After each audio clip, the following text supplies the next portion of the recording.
ഈ ഒരു നോമ്പ് സമയത്ത് സമയം ലാഭിക്കാൻ വേണ്ടി യൂസ്ഫുൾ ആയിട്ടുള്ള കുറച്ച് കാര്യങ്ങളാണ് കേട്ടോ ഈ ഒരു വീഡിയോയിൽ ഷെയർ ആക്കുന്നത്. വീഡിയോ സ്കിപ്പ് ചെയ്യാതെ കാണാം.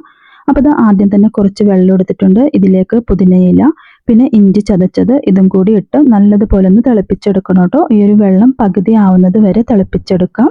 എന്നിട്ട് ഫ്ലെയിം ഓഫ് ചെയ്ത് കൊടുക്കുക. തണുത്തതിന് ശേഷം ഐസ് ക്യൂബ് ട്രേയിലേക്ക് മാറ്റാം. ഫ്രീസറിൽ സെറ്റ് ചെയ്തെടുക്കുക കേട്ടോ. എന്നിട്ട് നമ്മൾ ഏത് ജ്യൂസാണോ ഇപ്പോൾ നോമ്പ് തുറക്കാനൊക്കെ ജ്യൂസിനേക്കാൾ നല്ലത് വെള്ളമായിരിക്കും. അപ്പോൾ അതിൻ്റെ കൂടെയൊക്കെ 5-6 ക്യൂബ് ഇട്ട് കൊടുക്കാവുന്നതാണ് കേട്ടോ. കാരണം ജിഞ്ചർ ഇട്ടതുകൊണ്ട് ആ ഒരു ഗ്യാസ്ട്രിക് ഇഷ്യൂ ഉണ്ടാവത്തില്ല. പിന്നെ മിൻറ്റ് ലീവ്സ് ആണെങ്കിലും റീഫ്രഷ് ഒക്കെ ചെയ്യുന്നതിന് വേണ്ടി നല്ലതാണ് കേട്ടോ. അപ്പോൾ ഇതുപോലെ ഒന്ന് ട്രൈ ചെയ്ത് നോക്കാം. ഇനി അടുത്തതൊരു ഗരം മസാല പൗഡറാണ് കേട്ടോ. ഞാനിപ്പോൾ സാധാരണ വീട്ടിൽ തന്നെ തയ്യാറാക്കുന്ന ഗരം മസാല പൗഡറാണ്. ബിരിയാണിക്കാണെങ്കിലും സാധാരണ ചിക്കനിലേക്ക് ഇടുന്നത് ഈ ഒരു മസാലയാണ് കേട്ടോ. അപ്പോൾ ഇതിലേക്ക് കൂടുതൽ എടുത്തിരിക്കുന്നത് ഫെണൽ സീഡ്സ് ആണ് കേട്ടോ. പെരിഞ്ജീരകം ഉണ്ടല്ലോ, അതിനേക്കാൾ കുറച്ച് പകുതിയാണ് ജീരകം എടുത്തിരിക്കുന്നത്. പിന്നെ ഇപ്പോൾ ഈ ഒരു അളവിൽ എല്ലാ ഗരം മസാലയും എടുത്തിട്ടുണ്ട്. തക്കോലം 2 എണ്ണം എടുത്തിരിക്കുന്നത്. പിന്നെ ജാതിപത്രിയും കുറച്ച് മതി. പിന്നെ കുറച്ച് ഉലുവയും കൂടി ചേർക്കുന്നത് നല്ലതായിരിക്കും കേട്ടോ. അപ്പോൾ ഇതെല്ലാം കൂടി വറുത്തെടുക്കുന്നുണ്ട്. പിന്നെ വറുക്കുന്നതിന് മുമ്പുണ്ടല്ലോ ഇതിലേക്ക് കുറച്ച് കറി ലീവ്സും കൂടി ഞാൻ ചേർക്കുന്നുണ്ട് കേട്ടോ. എന്നിട്ട് ഇതെല്ലാം കൂടി ഒരു 3-5 മിനിറ്റ് വരെ ലോ ഫ്ലെയിമിൽ ഇട്ടൊന്ന് റോസ്റ്റ് ചെയ്തെടുക്കാം. ഒരുപാട് നേരം റോസ്റ്റ് ചെയ്യരുത്, കാരണം അങ്ങനെ റോസ്റ്റ് ചെയ്യുവാണെങ്കിൽ ഒരു കയ്പ്പ് രുചിയായിരിക്കും കേട്ടോ. അപ്പോൾ അതുകൊണ്ട് തന്നെ ഇതെല്ലാം ഒരുമിച്ചാണ് ഞാൻ റോസ്റ്റ് ചെയ്യുന്നത് കേട്ടോ. പിന്നെ എരിവിനനുസരിച്ച് നിങ്ങൾക്ക് കുരുമുളക് പൗഡറും ആ ഒരു വറ്റൽമുളകൊക്കെ കൂടുതൽ ചേർത്ത് കൊടുക്കാവുന്നതാണ്. പിന്നെ ഇതിലേക്ക് ഓപ്ഷണലാണ്, വേണമെന്നുണ്ടെങ്കിൽ മാത്രം ബേ ലീഫ് ചേർത്ത് കൊടുക്കാം. അപ്പം എൻ്റെ കയ്യിലുള്ളത് കൊണ്ട് ഒരു ബേ ലീഫ് ഞാനിതിലേക്ക് ചേർക്കുന്നുണ്ട്. നമ്മളിപ്പോൾ ഏത് ബിരിയാണി ചെയ്യുവാണെങ്കിലും അല്ലേ ഈ ഒരു മസാല 1 ടേബിൾ സ്പൂൺ മതി കേട്ടോ. അത്രയ്ക്കും നല്ലൊരു ഫ്ലേവറാണ് ഇപ്പോൾ വരുന്നത്. നല്ലൊരു സ്മെല്ലൊക്കെയാണ്. അപ്പോൾ ഈ കറി ലീവ്സ് ശരിക്കും പൊടിഞ്ഞു പോകുന്നുണ്ട്. ആ ഒരു പരുവാകുമ്പോൾ ഫ്ലെയിം ഓഫ് ചെയ്ത് കൊടുക്കുന്നുണ്ട്. ഇനി ഇത് തണുത്ത് കഴിയുമ്പോൾ മിക്സിയുടെ ജാറിലേക്ക് ഇട്ട് നല്ലതുപോലെ ഒന്ന് പൊടിച്ചെടുക്കാം. ഗരം മസാല പൊടിച്ചതിന് ശേഷം നല്ല എയർ ടൈറ്റ് ആയിട്ടുള്ള ഒരു ജാറിൽ വേണം കേട്ടോ ഇട്ട് അടച്ച് വെക്കുന്നതിന് വേണ്ടി, കാരണം അതിൻ്റെ സ്മെല്ലൊന്നും പുറത്തോട്ട് പോകരുത്. അപ്പോൾ ഇതുപോലെ പൊടിച്ചെടുത്തിട്ടുണ്ട്.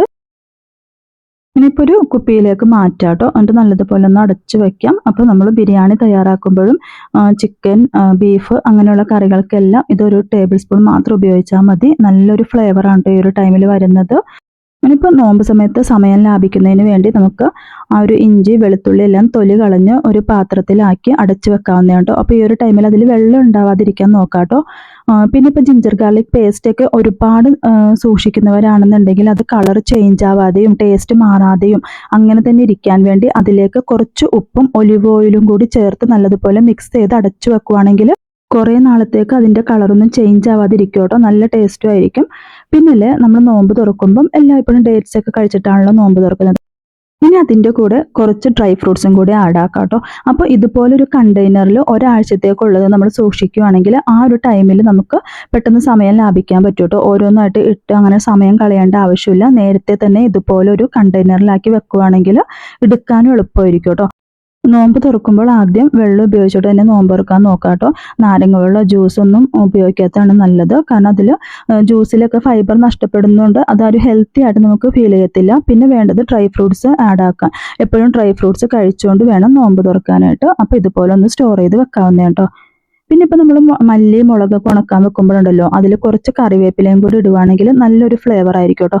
അപ്പോൾ ഞാൻ സാധാരണ മല്ലി ഇവിടെ ഉണക്കാൻ വെക്കുമ്പോൾ അതിൽ കുറച്ച് കറിവേപ്പിലയും കൂടി ഇട്ടിട്ടാണ് കേട്ടോ ഉണക്കുന്നത്. അപ്പോൾ പൊടിച്ചെടുക്കുമ്പോൾ നല്ലൊരു ഫ്ലേവർ ആയിരിക്കും കേട്ടോ അതിൽ നിന്ന് വരുന്നത്.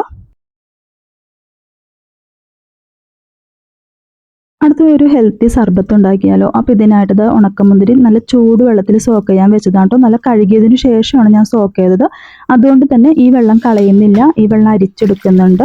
നമ്മൾ സാധാരണ ഒരു സിറപ്പ് ഉണ്ടാക്കുമ്പോൾ എന്ന് വെച്ചാൽ വെള്ളത്തിൽ കുറച്ച് പഞ്ചസാരയാണ് ചേർക്കുന്നത്. അപ്പോൾ ഞാനിപ്പോൾ ഇതിൽ ഈ ഒരു ഗ്രേപ്പിൻ്റെ വാട്ടർ തന്നെയാണ് കേട്ടോ ചേർക്കുന്നത്. ഇതിലേക്ക് എന്നിട്ട് ആവശ്യത്തിന് പഞ്ചസാരയും കൂടി ചേർത്ത് കൊടുത്ത് തിളപ്പിക്കാം. അപ്പോൾ ആ ഒരു മുന്തിരി വെള്ളം ചേർക്കാതെ ഇതുപോലെ അരച്ചെടുത്തിട്ടുണ്ട്. എന്നിട്ട് കുറച്ച് വെള്ളം ചേർത്തിട്ട് അരിപ്പ വെച്ചൊന്ന് അരിച്ചെടുക്കാം കേട്ടോ. അപ്പോൾ നല്ലതുപോലെ അരിച്ചെടുത്തിട്ടുണ്ട്. നല്ല കുറുകിയായിട്ടോ കിട്ടിയിരിക്കുന്നത്. പിന്നെ നമ്മൾ നേരത്തെ മാറ്റി വെച്ച ആ ഒരു ഗ്രേപ്പ് വാട്ടർ ഉണ്ടല്ലോ അതിലേക്ക് പഞ്ചസാര 1 കപ്പ് ചേർക്കുന്നുണ്ട്. കൂടുതൽ വേണമെന്നുണ്ടെങ്കിൽ കൂടുതൽ ചേർത്ത് കൊടുക്കാവുന്നതാണ് കേട്ടോ. ആ ഒരു മുന്തിരിയുടെ നല്ല മധുരമുണ്ട്. പിന്നെ ഒരുപാട് പഞ്ചസാരയുടെ ആവശ്യമില്ല. ഇനി കൈയെടുക്കാതെ നല്ലതുപോലെ തന്നെ ഇളക്കി കൊടുത്തുകൊണ്ടിരിക്കുക. ആ ഒരു പഞ്ചസാര നല്ലതുപോലെ അലിഞ്ഞു വരണം.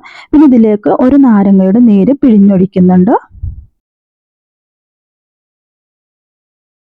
ഇനി ഇതൊരു 8-10 മിനിറ്റ് നല്ലതുപോലെ ഒന്ന് തിളപ്പിച്ചെടുക്കാം കേട്ടോ. ഇത് കുറുകി വരുന്നത് വരെ ഒന്ന് തിളപ്പിച്ചെടുക്കാവുന്നതാണ്.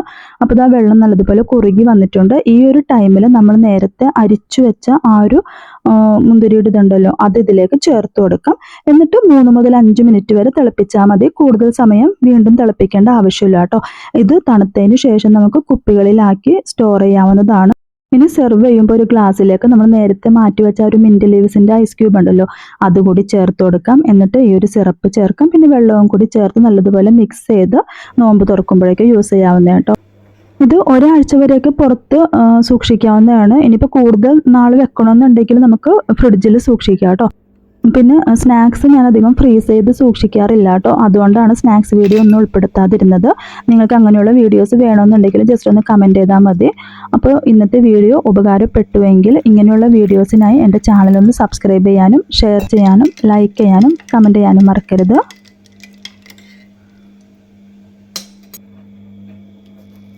അടുത്ത വീഡിയോയുമായി കാണുന്നത് വരെ ബൈ.